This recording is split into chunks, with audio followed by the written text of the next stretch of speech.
Assalamualaikum warahmatullahi wabarakatuh. Bismillahirrahmanirrahim. Alhamdulillahi rabbil alamin. Wa bihi nasta'in ala umuri dunya wad din. Wassalatu wassalamu ala ashrafi anbiya wal mursalin. Wa ala alihi wa sahbihi wa man sara ala nahjihi bi ihsanin ila yaumidin wa ba'd.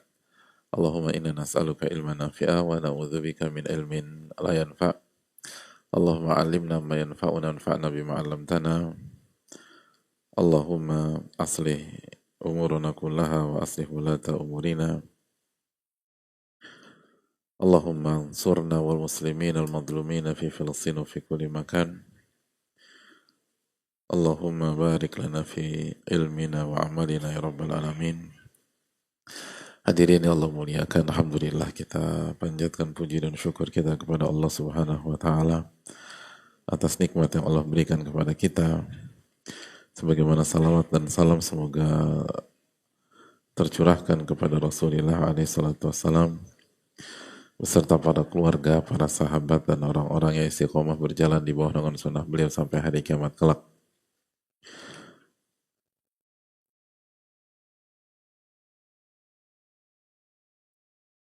Hadirin Allah muliakan, alhamdulillah kita bersyukur kita kembali dipertemukan oleh Allah Subhanahu wa taala di suasana atau di kondisi atau di hari yang kurang kondusif secara teknis tapi berkah secara makna, itu di saat hujan.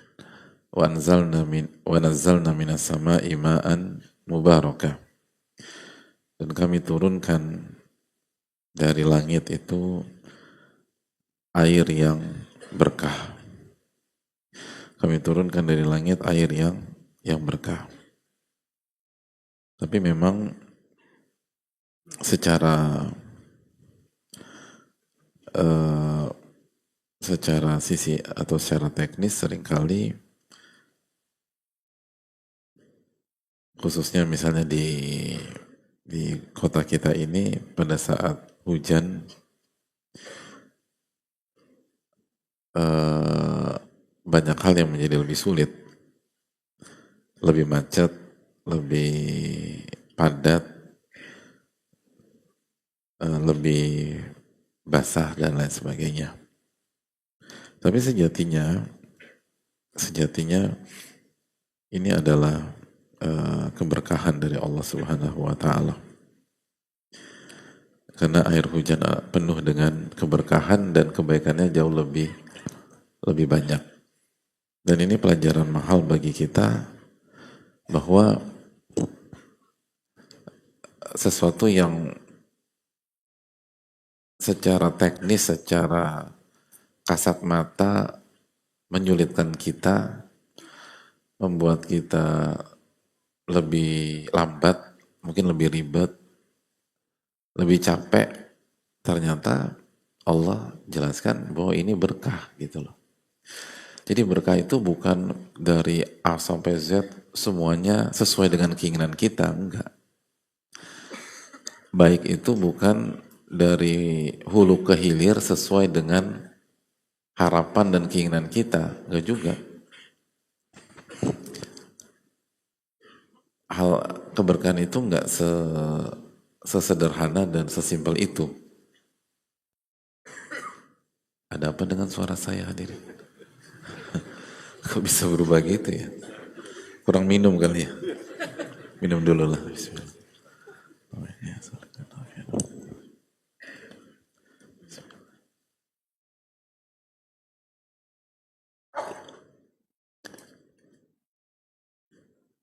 Tes cek. Masih hadirin. Tapi bisa didengar dengan, oh udah oke lah ya. Alhamdulillah.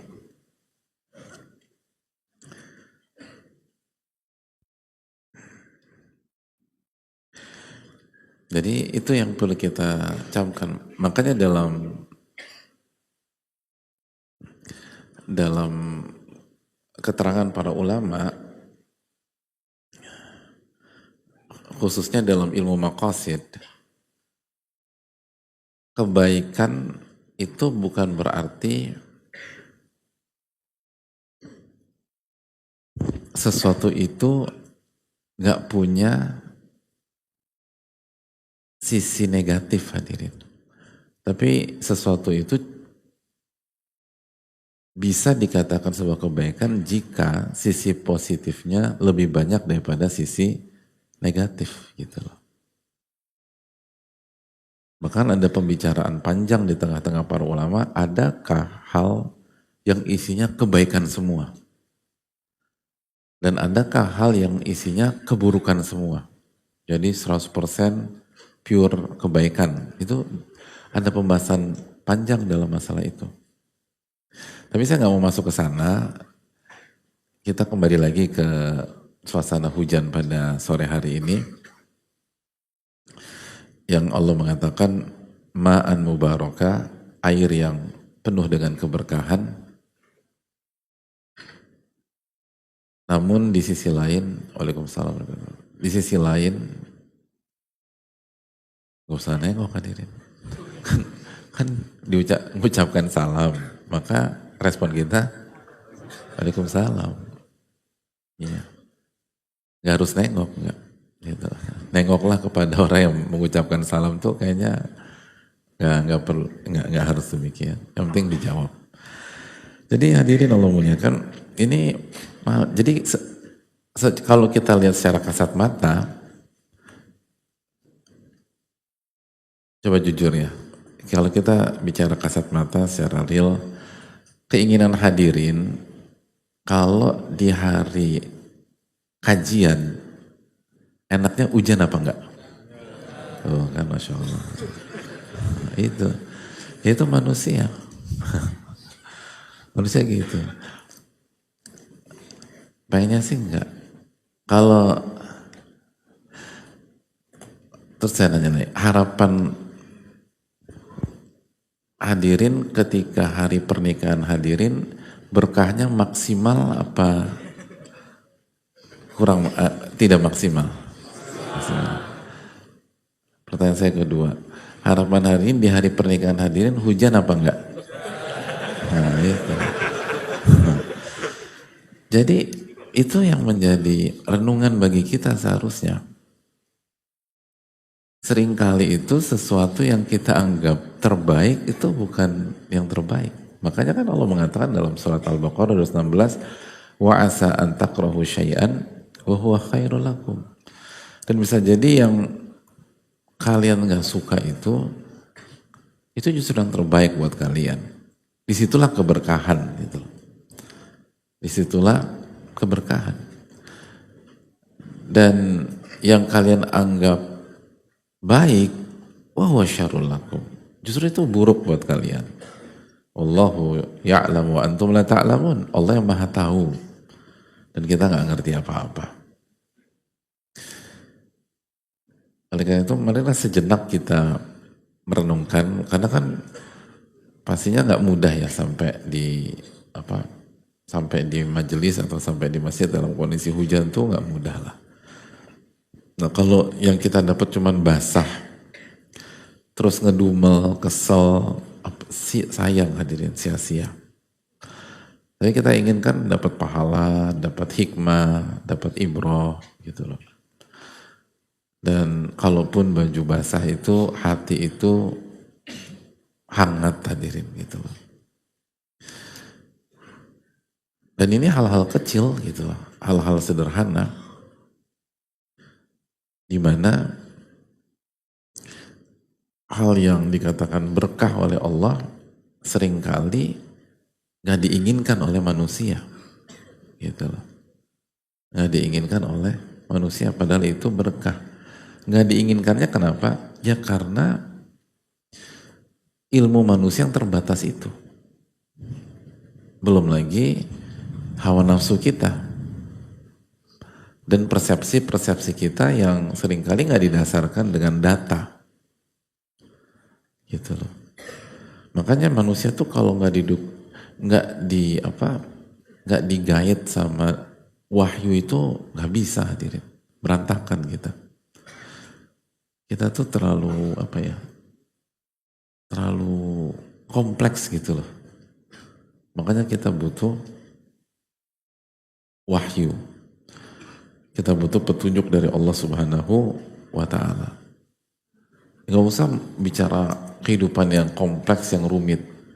Menyikapi air hujan aja kita sering salah. Dan itu menyikapi spontanitas dan keseharian aja. Belum bicara makro tuh gimana tuh, belum. Ini hal-hal simpel. Dan contoh ya, kan kenapa sih kita nggak suka hujan kalau kita lagi ini? Kalau kita boleh simpulkan kan usut punya usut karena kita anggap bertentangan atau menghambat kepentingan kita, betul nggak sih? Ya, kita seringkali tidak melihat kepentingan yang lebih luas gitu loh. Kalau hujan itu turun, tapi udah, kenapa hujan lagi? Kenapa? Jadi terlambat. Siapa yang terlambat? Ya saya gitu kan. Jadi arahnya tuh ke saya. Basah lagi nih. Siapa yang basah? Ya saya gitu. Jadi itulah manusia tuh pola pikirnya tuh sangat sangat apa? Sangat ya seringkali tuh kita egosentris gitu. Jadi itulah ya semoga Allah maafkan kita ya dirinya. Jadi nah ini pentingnya ilmu. Ilmu itu mengajak kita dari berpikir egosentris menuju berpikir lebih luas dan mengajak kita dari berpikir yang kasat mata, yang tangible menjadi berpikir makna, keberkahan, lalu sesuatu yang seringkali tidak kasat mata, tapi jelas pengaruhnya. Itu baru tentang hujan hadirin. Jadi semoga Allah berikan keberkahan pada hari ini dan khususnya sore hari ini. Amin ya rabbal alamin, dan semoga hujan ini memberikan kebaikan bagi kita semua dan Allah jaga dari sisi sebaliknya yang sebenarnya itu juga karena ulah tangan manusia juga ya hadirin. Allah taala misalnya. Terus yang berikutnya yang kebasahan basah gitu yang itu mungkin bisa sampaikan ke panitia untuk diberikan solusi gitu loh. Dan juga akhwat itu kalau yang basah atau kos kaki bagi wanita nih penting hadirin. Itu kalau udah basah, udah berantakan semua tuh rasa. Jadi kalau ada yang kos kakinya basah, tolong bicara sama panitia. Ya. Kalau kos kakinya kekecilan berarti kemarin salah beli hadir. Atau masa pertumbuhan udah kutumbuh besar. Nah itu nggak masuk. Tapi kalau yang basah tolong hubungi nanti insya Allah ada itu. Dan jangan ditunggu.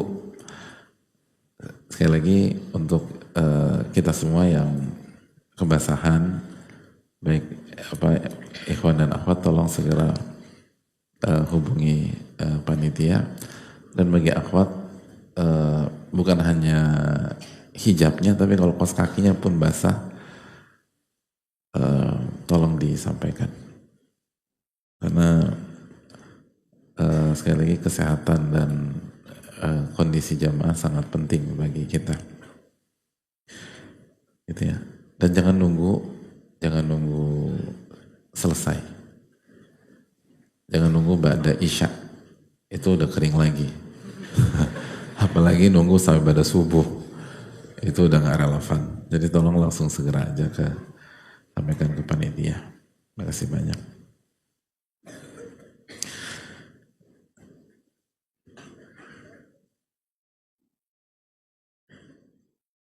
Baik. Hadirin Allah muliakan, kita akan lanjutkan materi kita.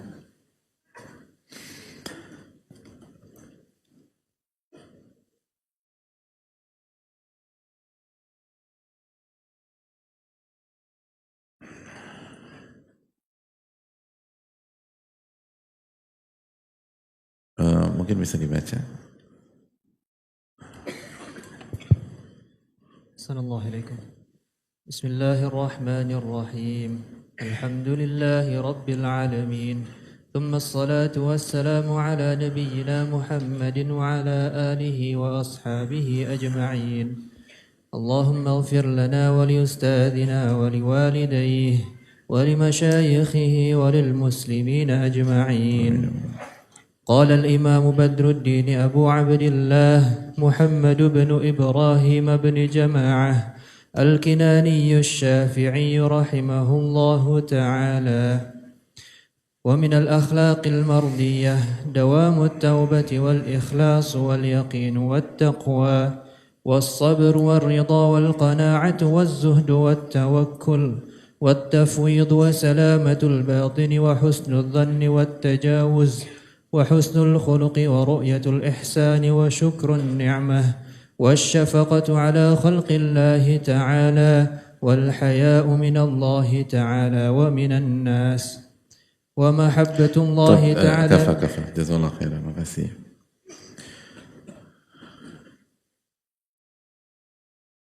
Bismillah, alhamdulillah, wassalatu wassalamu ala rasulillah.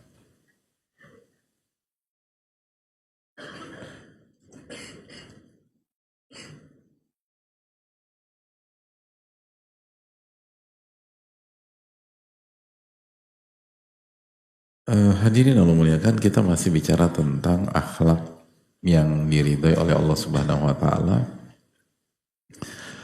yang harus dimiliki oleh penuntut ilmu dan dimiliki oleh setiap muslim ya secara umum, terlebih lagi seorang penuntut ilmu. Yang pertama adalah dawamut taubah, senantiasa bertaubat kepada Allah Subhanahu wa taala. Yang kedua al-ikhlas, hanya mengharapkan wajah Allah Subhanahu wa ta'ala.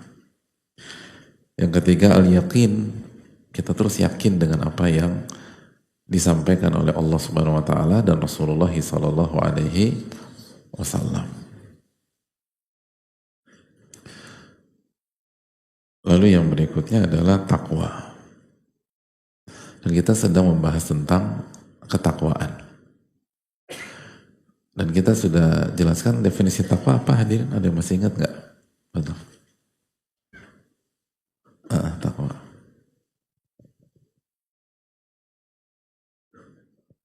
Apa? Ya, jazakallahu khairan. Betul, Mas. Kalau takwa secara bahasa dan korelasinya dengan secara istilah, betul.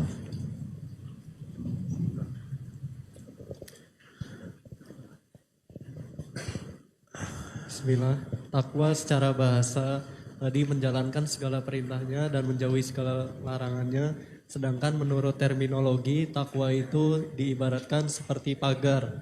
Dan pagar tersebut diibaratkan ketaatan yang kita lakukan, yang akan menghalangi atau menjadikan pagar kita dari murka Allah. Jadi secara etimologi, secara bahasa itu takwa itu benteng atau pagar, tabir, hijab yang memisahkan dua hal, memisahkan dua sisi, memisahkan dua hal, memisahkan dua pihak.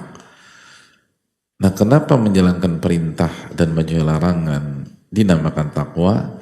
Karena dengan kita menjalankan perintah dan menjauhi larangan, kita membangun hijab atau tabir atau benteng yang memisahkan kita dengan murka Allah Subhanahu wa taala.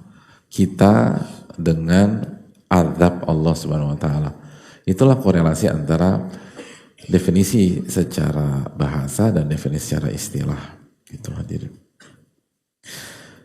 Hadirin, kita lanjutkan sejenak keterangan para ulama tentang ketakwaan.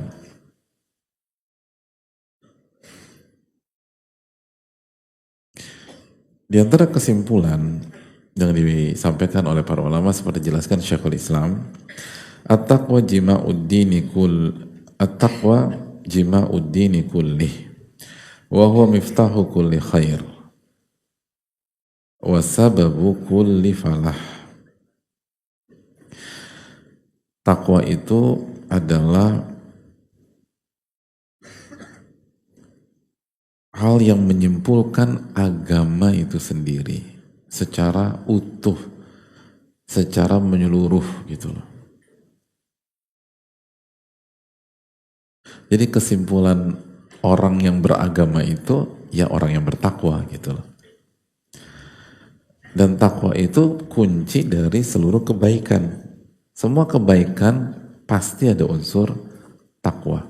Berarti seluruh kebaikan itu berasal dari menjalankan perintah dan menjauhi larangan dengan niat yang ikhlas. Wasababu kulli falah, dan sebab dari segala keberuntungan. Nah itu. Masih ingat akhir surat Ali Imran? Ya alladzina amanu ya alladzina amanu sabiru wasabiru warabitu wattaqullaha la'allakum tuflihun. Wahai orang-orang beriman, sabarlah dan adu kuat kesabaran dan tetap di pos. Jadi tetap jangan kemana-mana, di atas kebenaran, dan bertakwalah agar kalian beruntung. Nah itu agar beruntung. Jadi hadirin, beruntung itu tuh ada polanya gitu.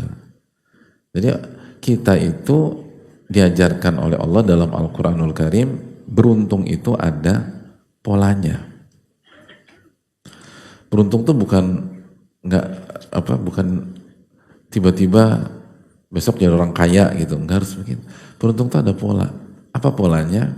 Di antaranya takwa. Wattaqullaha la'allakum tuflihun. Dan bertakwalah kepada Allah agar kalian beruntung. Jadi orang bertakwa itu suka dapat keberuntungan, hadirin. Makanya kan hadirin?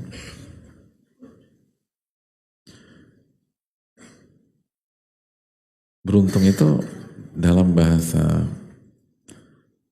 Indonesia itu artinya apa, hadirin?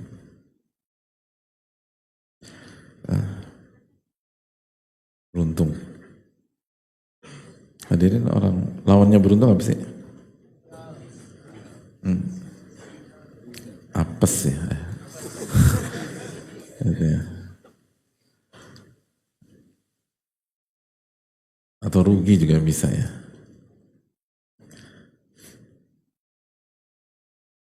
Jadi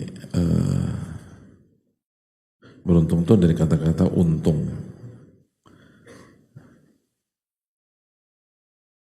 Kalau dalam kamus besar, beruntung itu berlaba, mendapatkan laba, bernasib baik, mujur, bahagia.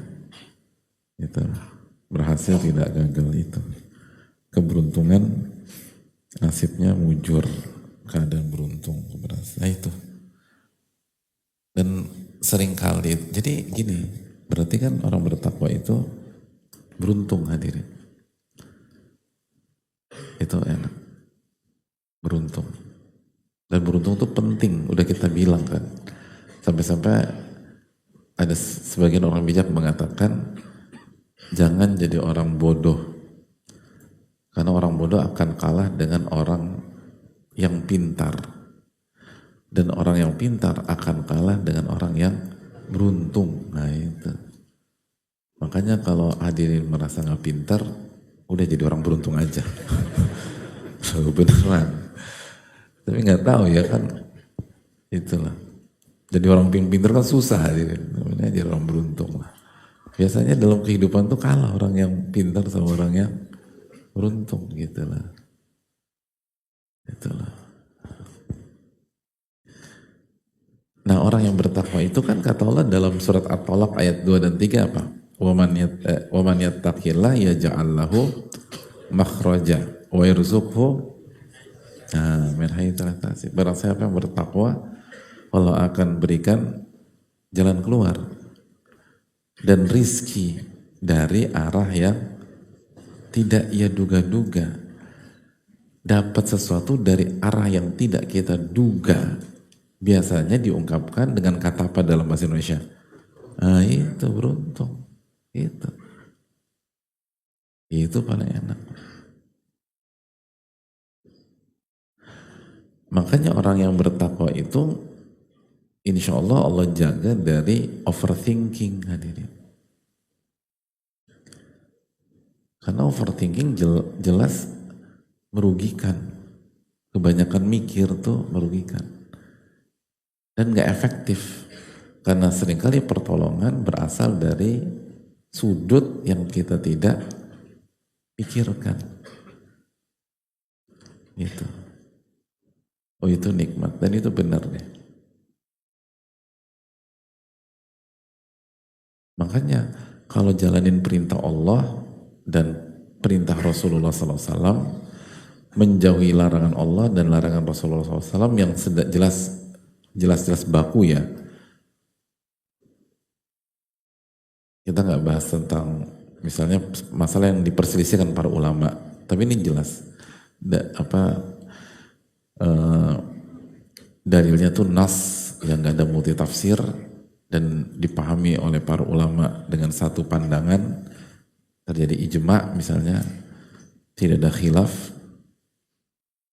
Maka apabila kita jalankan, kita akan dapat kebaikan. Dan seringkali itu akan dilawan dengan pikiran yang aneh-aneh. Nanti kalau saya gini, nanti gini. Kalau begini, nanti begini. Harusnya kalau kita yakin ya, dan kalau kita bertakwa, udah jalanin aja. Asal benar loh, nggak ngasal. Datanya jelas, pemahamannya jelas, keterangan ulamanya jelas. Gitu loh. Dan kita niatnya untuk bertakwa kepada Allah, udah bismillah.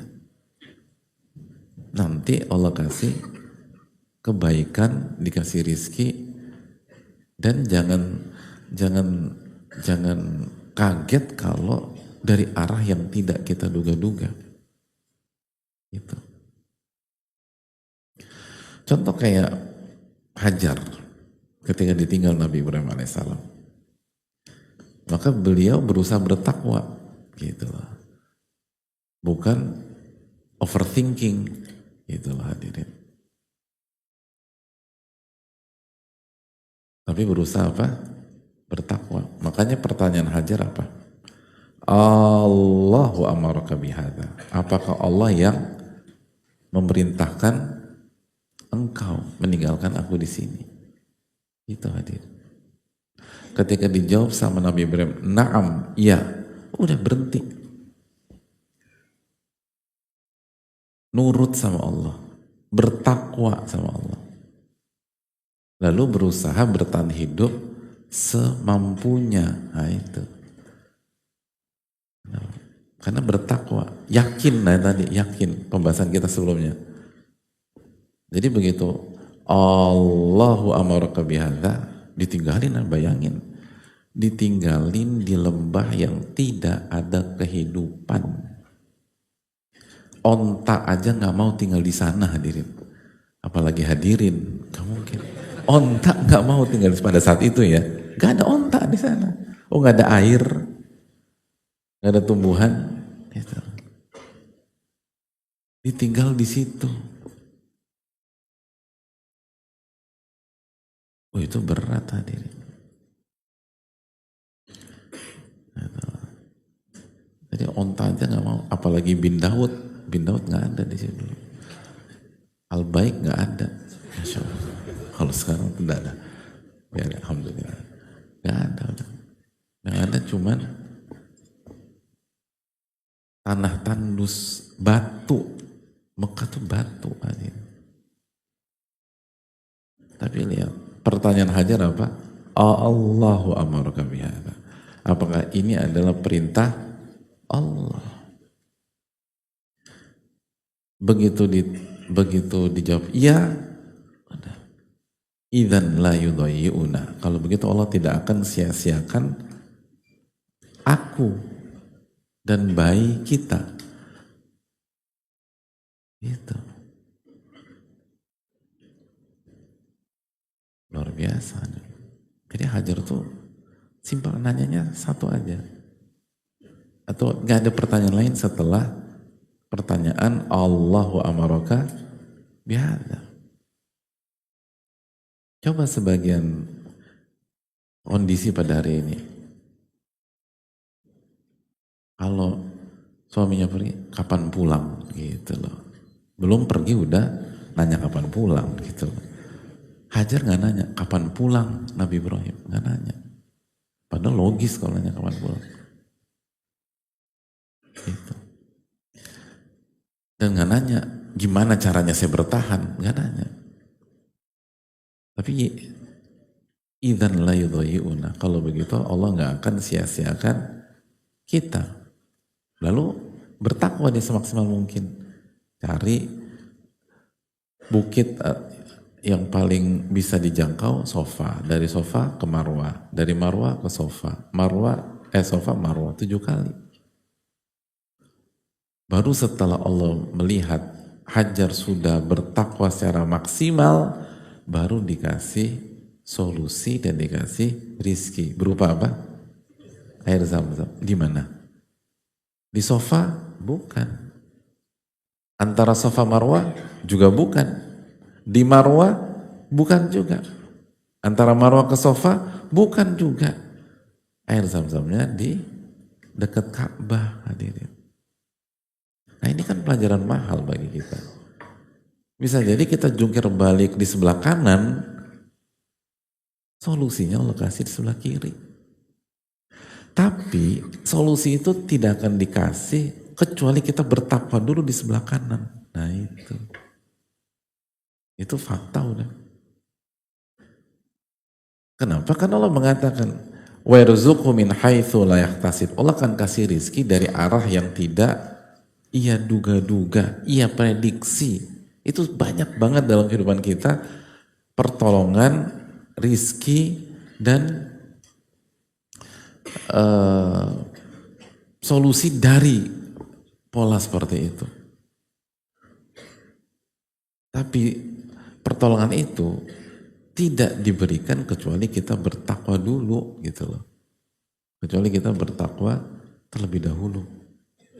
Nah ini yang seringkali selalu perang batin di dalam diri kita. Tapi intinya tentang keyakinan. Seyakin apa kita dengan pertolongan Allah Subhanahu wa taala dan ayat di atas bahwa wa yarzuqu min haitsu la yahtasib. Allah akan memberikan rezeki dari arah yang tidak diduga-duga. Tidak diduga-duga. Begitu hadirin. Jadi itu menarik. Bertakwanya di sofa, marwah, sofa, marwah. Solusi dan rezekinya di dekat Ka'bah. Wih, itu mahal tuh. Gitu. Kalau kita ngerti kisah ini dengan hati kita, atau kita berangkat umroh atau haji dan dapat ilmu ini dan bisa diresapi, lalu kita amalkan dalam kehidupan sehari-hari, oh itu game changer hadir, itu berubah. Nah itu keberuntungan. Makanya orang-orang beriman itu nggak mengandalkan semata pikirannya, kecerdasannya, pengalamannya, tapi yang diandalkan ada keberuntungan dari Allah Subhanahu Wa Taala. Itu. Karena kita yakin bahwa kecerdasan itu bukan segala-galanya, walaupun penting, bukan segala-galanya. Kalau Allah udah tolong, wih, enak. Jadi itu yang perlu kita camkan bersama-sama. Nah, Ibnu Qayyim menjelaskan bahwa man aradan najata fala yatrukit taqwa tarfata ainin.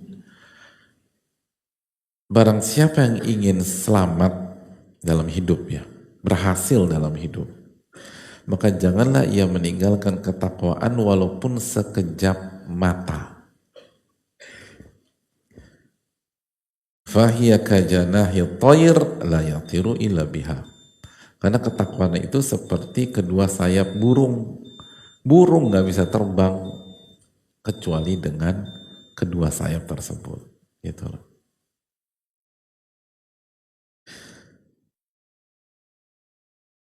Udah maghrib hadirin. Ya. Jadi sekali lagi, sebelum kita break untuk sholat, Ibnu Qayyim mengatakan kalau mau berhasil jangan tinggalkan ketakwaan walaupun sekejap mata. Karena ketakwaan itu ibarat dua sayap burung, di mana burung nggak akan bisa terbang kecuali dengan dua sayap tersebut. Nah timbul pertanyaan nih hadirin, berarti orang yang bertakwa itu nggak berdosa, Pak Ustadz? Gitu. Atau sebaliknya, lalu kalau kita berdosa dan kita tergelincir, apakah titel ketakwaan itu langsung lenyap dari diri kita? Nah ini insya Allah kita akan bahas pada salat maghrib insya Allah ta'ala. Wassalamualaikum warahmatullahi wabarakatuh.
warahmatullahi wabarakatuh.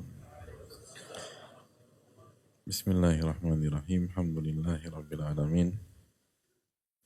Wa bihi nasta'in ala umuri dunya wad din. Wassalatu wassalamu ala asyrafil anbiya wal mursalin wa ala alihi wa sahbihi wa man sara ala nahjihi bi ihsanin ila yaumidin wa ba'd. Allahumma inna nas'aluka ilman nafi'a wa na'udzubika min ilmin la yanfa'.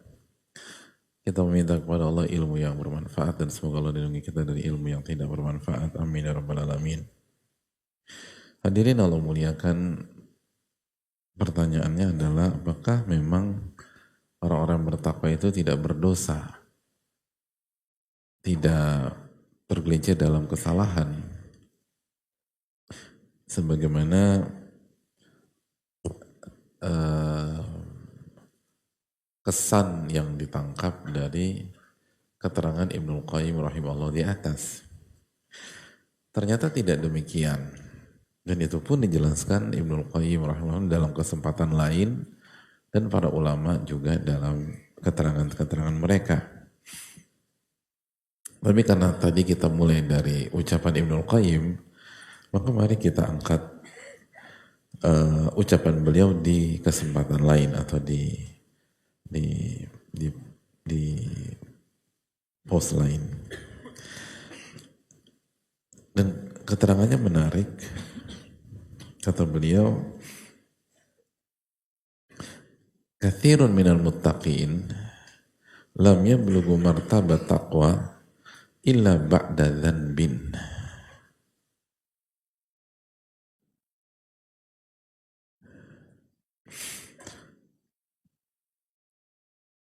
Banyak orang-orang bertakwa itu tidak mencapai gelar takwa, tidak meraih gelar takwa kecuali setelah jatuh ke dalam dosa.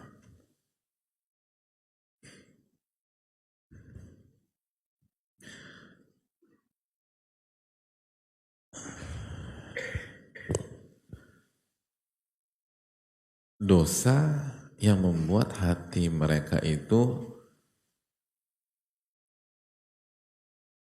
merendah. Dosa yang membuat ego, keangkuhan, kesombongan mereka itu pecah.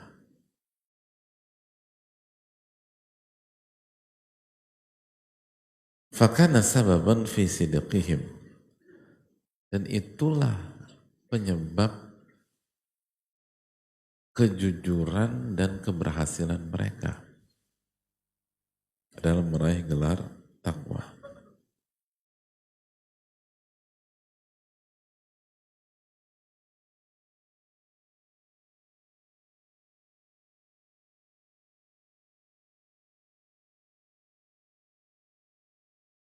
Dalam kesempatan lain beliau mengatakan bahwa rubbama yakunu fi dhanbi minal haya'i wal khudu'i wa tadhalluli ma la yakunu fi ta'ati ma'al ujub. Ada banyak kasus, kata beliau, atau di sebagian kejadian atau sebagian kasus, rasa malu,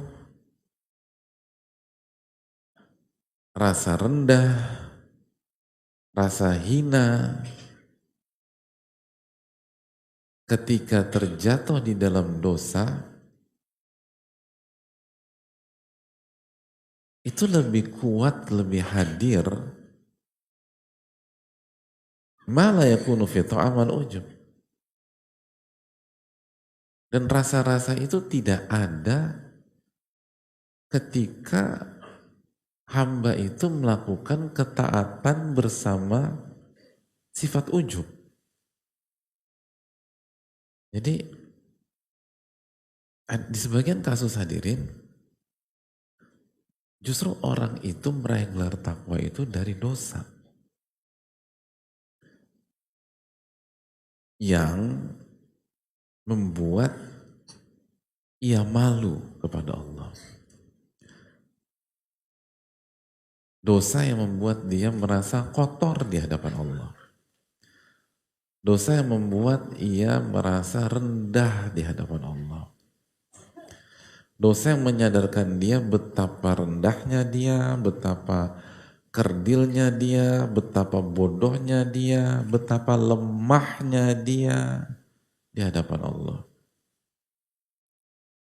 Betapa lemahnya dia dalam menghadapi berbagai macam gempuran dan ujian hidup. Di saat itulah dia sadar saya butuh Allah. Yang kalau dia nggak terjatuh dalam dosa-dosa tersebut, dia merasa diri dia kuat. Dia merasa diri dia jago. Nah itu. Ma la yakunu fit ta'amal ujub. Ada, dan rasa itu tuh nggak ada dan tidak dimiliki sebagian pihak ketika mengerjakan ketaatan. Karena yang hadir justru rasa ujub setelah melakukan ketaatan. Itulah kompleksnya kehidupan. Dan itulah membuat pada akhirnya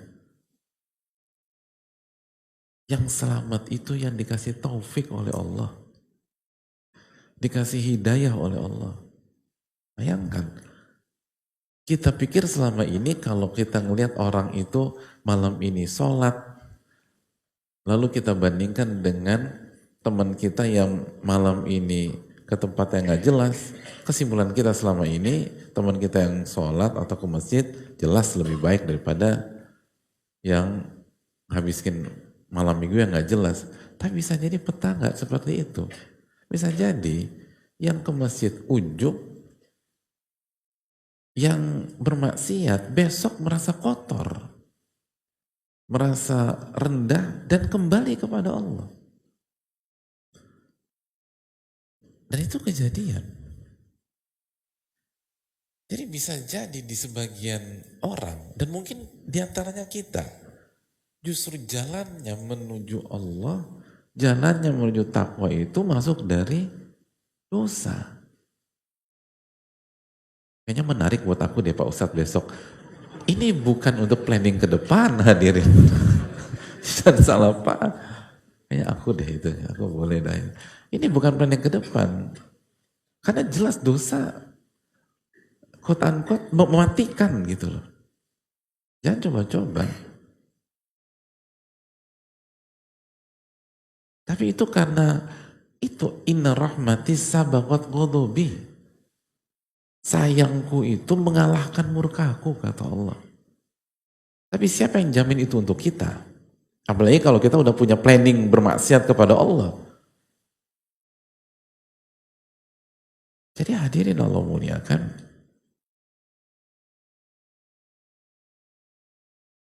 Ini keterangan yang sangat penting dan sangat indah.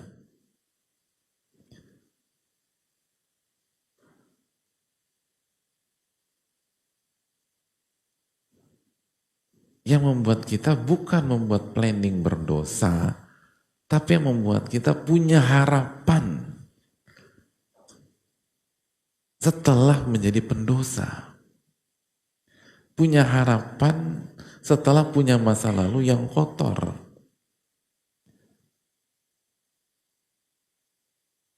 Dan tidak mudah untuk bersombong ria dan meremehkan orang yang terjatuh ke dalam dosa.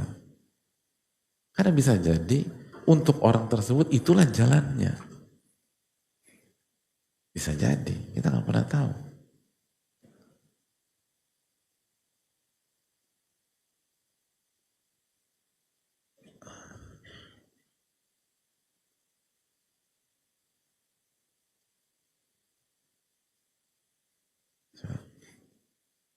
Jadi hadirin Allah muliakan, dari sini sekali lagi rahmat Allah itu luas. Dan kita jangan pernah pesimis, jangan pernah putus asa, jangan menutup pintu yang Allah buka seluas-luasnya. Dan ini menunjukkan bahwa,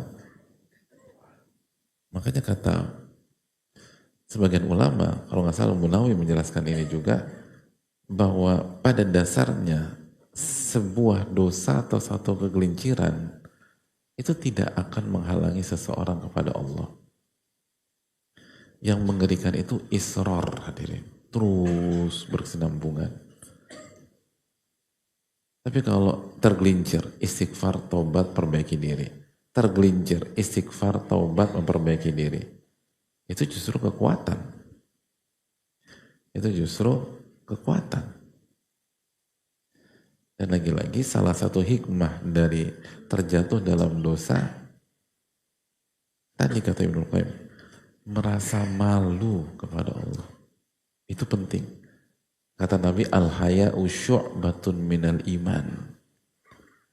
Rasa malu itu adalah bagian dari keimanan.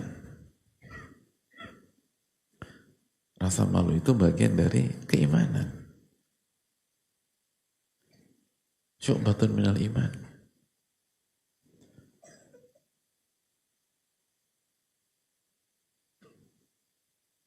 Penting punya rasa malu.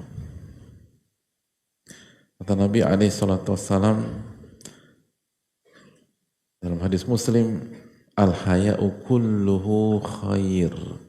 Rasa malu itu semuanya baik. Dalam riwayat al-haya'u khairun kulluh. Rasa malu itu kebaikan dari semua sisinya.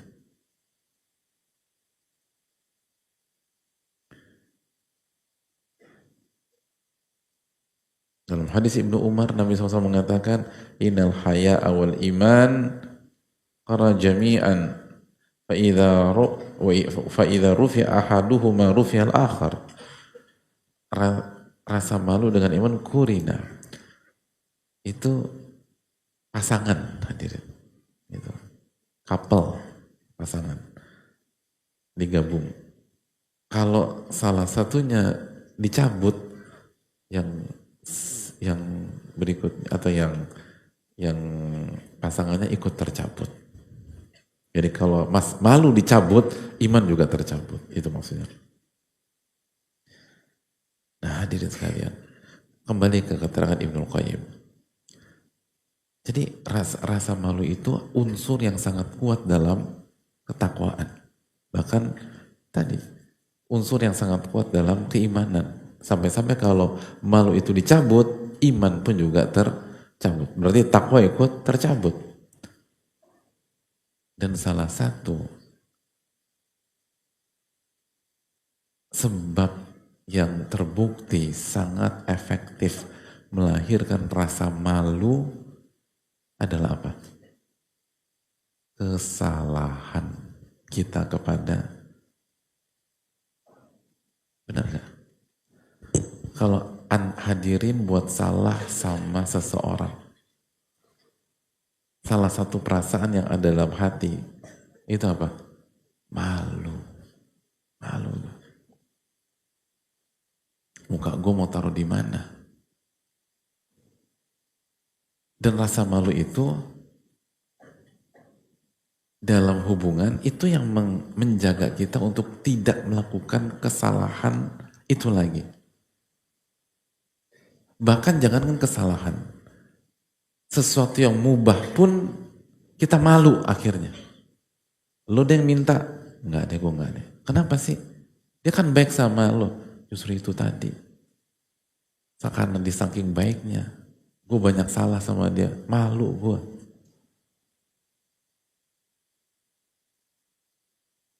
Kan gitu ya. Nggak, coba masuk dari jalan kamu. Enggak. Kenapa? Yang kemarin aja belum gue bayar, masa mau bicara lagi? Enggak deh, malu gue. Ya nggak sih, itu pernah ngalamin itu nggak dia? Nah, ya, utang banyak ya dia. Ya bukan hanya utang gitu. Atau mungkin jasa, kan kita ada banyak diantara orang tuh nggak bisa punya utang budi sama orang. Jadi kalau dia belum bayar tuh utang budi, nggak enak dia bicara lagi. Gitu. Benar nggak sih? Ya, kayak banyak wajah-wajah antum kan punya gitu. Dan itu positif dong. Punya ingin bayar utang budi itu kan bagus gitu. Enggak deh, gue nggak. Yang kemarin utang, gue udah banyak utang budi sama dia. Enggak, gue nggak akan mau bicara lagi. Padahal nggak masalah, sah-sah aja. Tapi malu gitu loh. Itu efektif.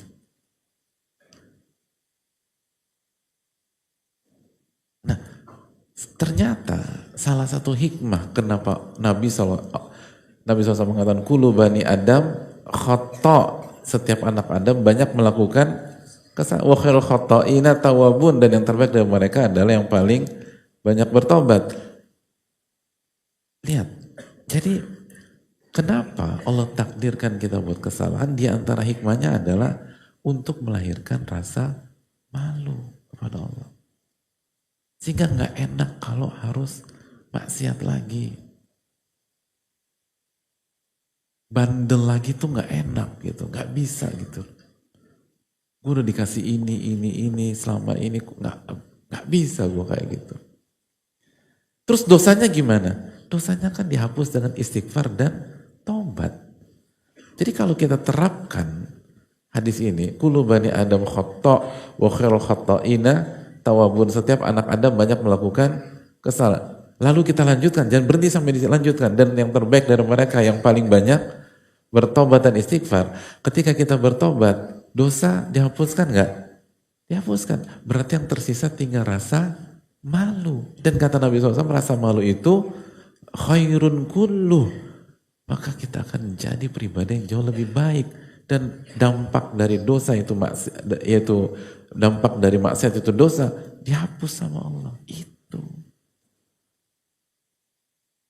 Dan kita juga nggak bermudah-mudahan berdosa lagi, karena mentang-mentang dihapuskan. Kenapa kita nggak bermudah-mudahan dan nggak mentang-mentang dihapuskan? Rasa malu itu yang ngejaga. Nggak deh, nggak bisa. Nggak, cukup deh. Malu gue sama Allah. Kan gitu. Dan ada banyak orang begitu. Apalagi ketika dia benar-benar bisa menangkap nikmat Allah SWT kepada dia. Dia diselamatkan dari kecelakaan. Dia diselamatkan dari lingkungan yang rusak. Dia diselamatkan dari pola hidup yang bisa ngebunuh dia. Ketika dia enggak bisa. Malu gua. Makanya kan al-haya'u syu'batun minal iman. Itu yang penting kita lakukan. Dan punya rasa malu gitu tuh indah hadirin. Gak enak. Gak enak. Dan merasa rendah kepada Allah. Merasa kerdil. Makanya kan setiap hari kita baca apa? Abu'u laka bini'matika alaya wa abu'u bitanbi. Faghfirli fa innahu la yaghfiru dzunuba illa anta. Abu'u laka bini'matika alaya. Aku mengakui semua kenikmatan-kenikmatan Engkau terhadap diriku, ya Allah. Wa abu'u bidzanbi, dan aku akui kesalahan-kesalahanku. Emang aku banyak salah. Faghfirli, tolong maafkan saya. Karena nggak ada yang bisa mengampuni kecuali Engkau. Itulah sayyidul istighfar, atau potongan dari sayyidul istighfar. Ini kekuatan. Makanya kata Ibnu Qayyim, ada banyak orang justru rasa malu, rasa rendah, rasa kerdil, rasa hina di hadapan Allah, itu lahir dari pintu dosa. Dan bahkan itu tidak dimiliki oleh orang yang rajin ibadah tapi ujub. Akhirnya diri dia yang diangkat-angkat. Makanya orang-orang yang pendosa dan dapat hidayah kan nggak punya sisi itu, karena nggak ada yang bisa dibanggakan menurut dia. Apa yang bisa gue banggain tentang masa lalu gue? Sehingga dia malu, ya Allah. Apalagi masa lalu nggak bisa diulang. Terus dia ingat memori-memori pada saat dia bermaksiat kepada Allah, pada saat dia bandel, pada saat dia buat dosa. Lalu dia gabungkan memori itu dengan memori di mana dia ditolong sama Allah.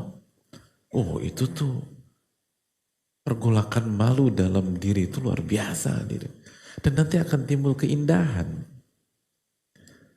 Nah, rasa malu ini nanti melahirkan cinta.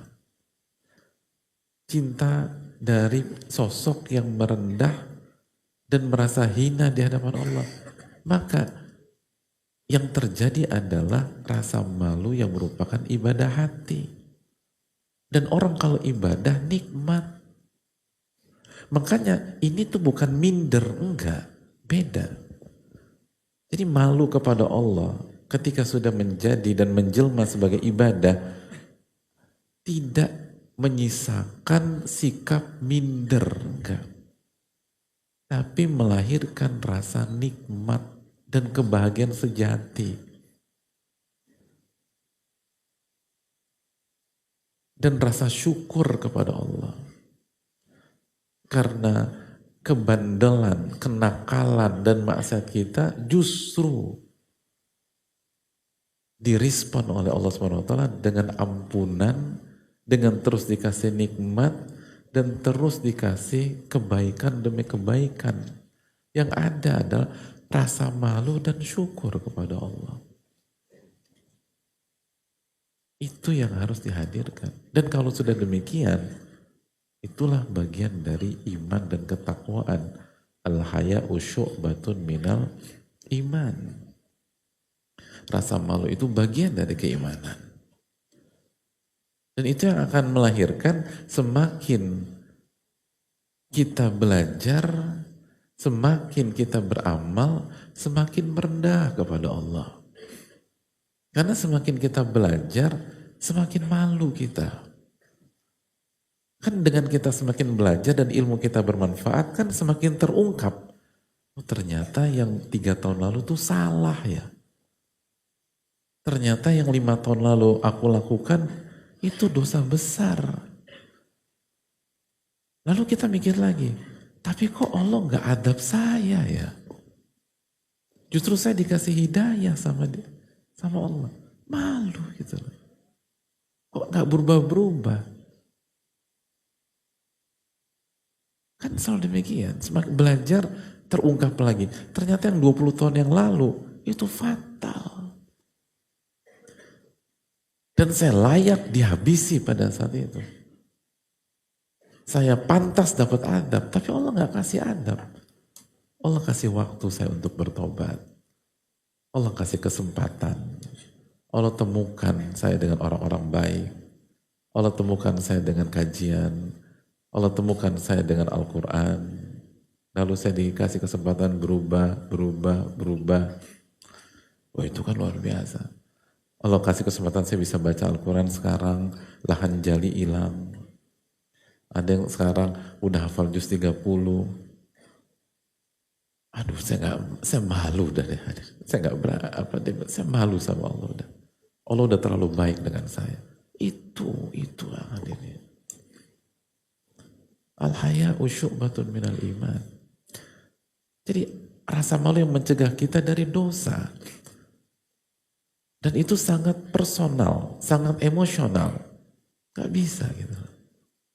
Lo sok suci lo, justru sebaliknya. Gue kayak gini bukan sok suci, gue merasa malu gitu loh. Kalau gue lakuin itu ke manusia, gue udah digebukin sama orang. Tapi Allah Ar-Rahman, Allah Ar-Rahim, Allah At-Tawwab, Allah Al-Ghafur, Al-Afu. Alih-alih dihancurkan, saya dikasih kesempatan lagi. Saya dikasih peluang. Saya dikasih jalan yang lebih baik. Malu saya kemana. Tapi bukan malu untuk meminta, karena ini bukan minder. Tapi malu untuk bermaksiat lagi.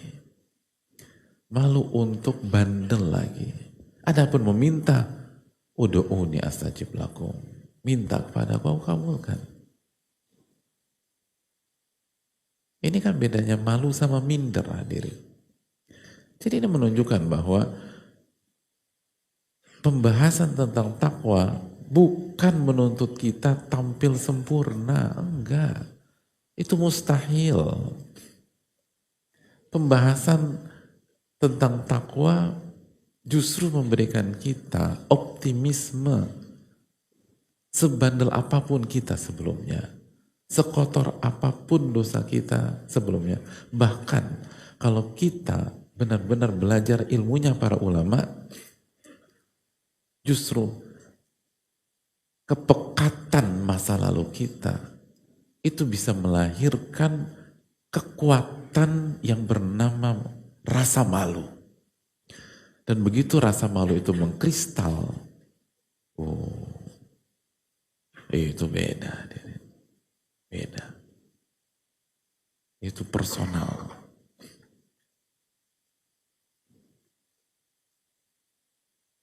Kita benar-benar merasa disayang. Dan itu jangankan sama Allah yang sekali lagi Ar-Rahman Ar-Rahim. Kita buat salah sama seseorang, teman, lalu dimaafkan. Bukan hanya dimaafkan, dia tetap baik sama kita. Rasanya tuh hadirin. Rasa malu, tapi bukan malu yang meliputi seluruh diri kita. Ada rasa bahagia. Ada rasa gembira ketemu sosok teman sejati. Susah nyari teman sejati hadirin. Merasa disayang. Orang tuh kalau merasa disayang,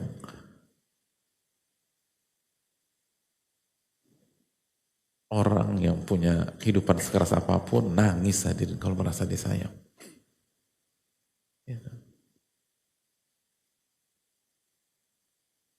Nah itu yang kadang-kadang hilang dalam diri kita. Kita tuh terpuruk dalam ujian kehidupan, bukan karena beratnya ujian hadirin. Tapi kita lupa bahwa kita tuh disayang sama Allah. Karena dosa-dosa kita itulah, dan gak belajar itulah, kita jadi gak merasa disayang oleh Allah Subhanahu Wa Taala. Dan begitu orang merasa gak disayang, hidup itu sempit hadirin. Tapi sebaliknya, hidup itu kalau merasa disayang, seberat apapun dia akan terus melangkah. Akan terus melangkah. Nabi Ibrahim hadirin, diusir sama bapaknya, diancam mau dirajam sama bapaknya.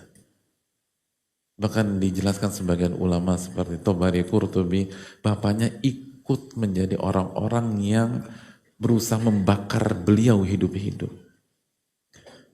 Dan pada saat itu bapaknya yang sangat beliau cintai. Tapi kenapa beliau bisa bertahan? Kenapa beliau bisa tetap tenang di tengah luka yang menganga?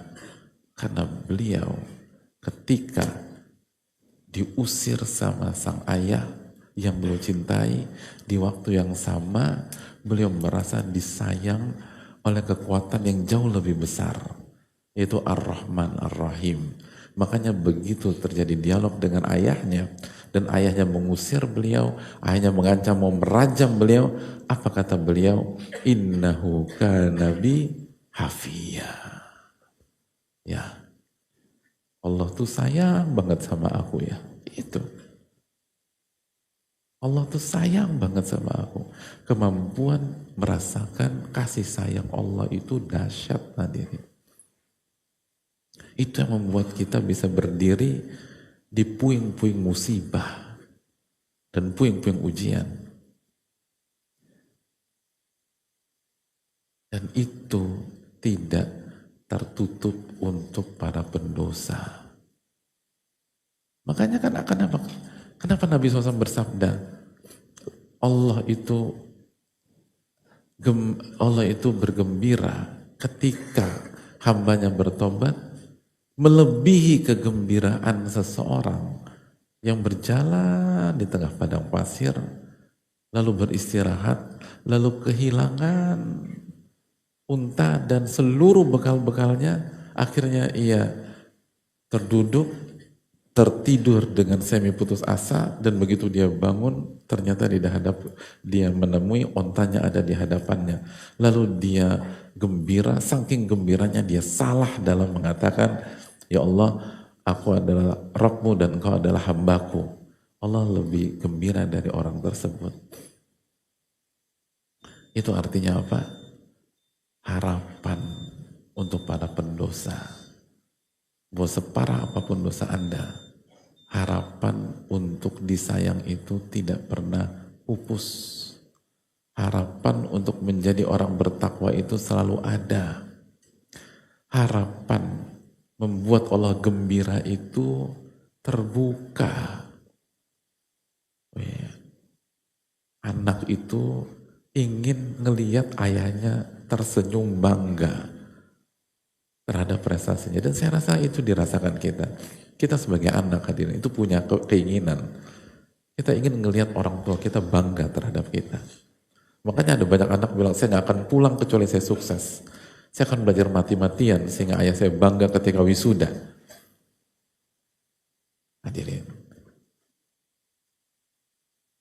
sekotor apapun kita, selalu ada pintu untuk membuat Allah gembira terhadap pencapaian kita, yaitu dengan bertobat dan merasa malu, merasa rendah, merasa kerdil, dan merasa mencintai dan dicintai oleh Allah. Dan pada saat itu, disitulah kebahagiaan hidup. Dan itu yang mahal.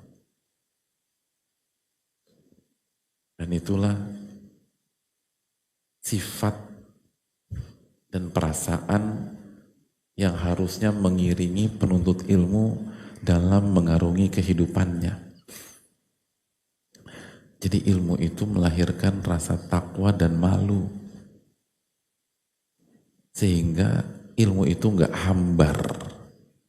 Bukan sebatas maklumat yang dihafal dan maklumat yang dipahami, tapi kosong akan makna. Tapi ilmu itu punya rasa manis, sehingga itu yang membuat kita bertahan dalam menghadapi ujian hidup. Ini yang bisa disampaikan karena masuk waktu Isya. Semoga bermanfaat. Semoga kita bisa buka sesi tanya jawab di pertemuan yang akan datang insyaallah ta'ala. Semoga Allah berkahi kita, dan semoga Allah Subhanahu wa ta'ala memberikan kita ketakwaan, memberikan kita rasa malu, memberikan kita rasa rendah di hadapan Allah Subhanahu wa ta'ala. Subhanakallahumma wa bihamdika la ilaha illa anta astaghfiruka wa atubu ilaik. Assalamualaikum warahmatullahi wabarakatuh. Syukran.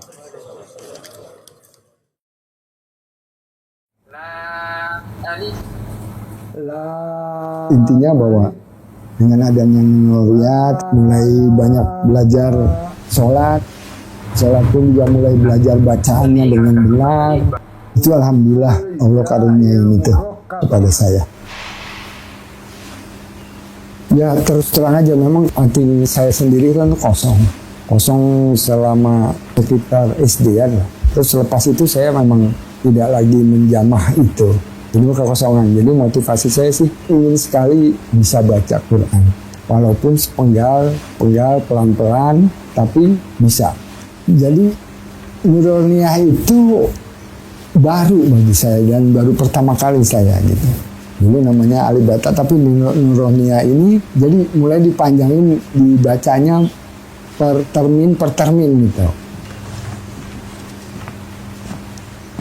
Alhamdulillah dengan adanya Nuroniah, saya terbantu untuk bisa dapat membaca walaupun masih terbata-bata. Intinya bahwa dengan adanya Nuroniah, terus saya belajar mulai dari Iqra sampai dengan PB2 itu jelas-jelas merubah hidup walaupun merubah perilaku, mulai banyak belajar sholat pun juga mulai belajar bacaannya dengan benar. Itu alhamdulillah Allah karuniain itu kepada saya. Semua diberi kemudahan dan tetap untuk memberikan yang terbaik di jalan Allah.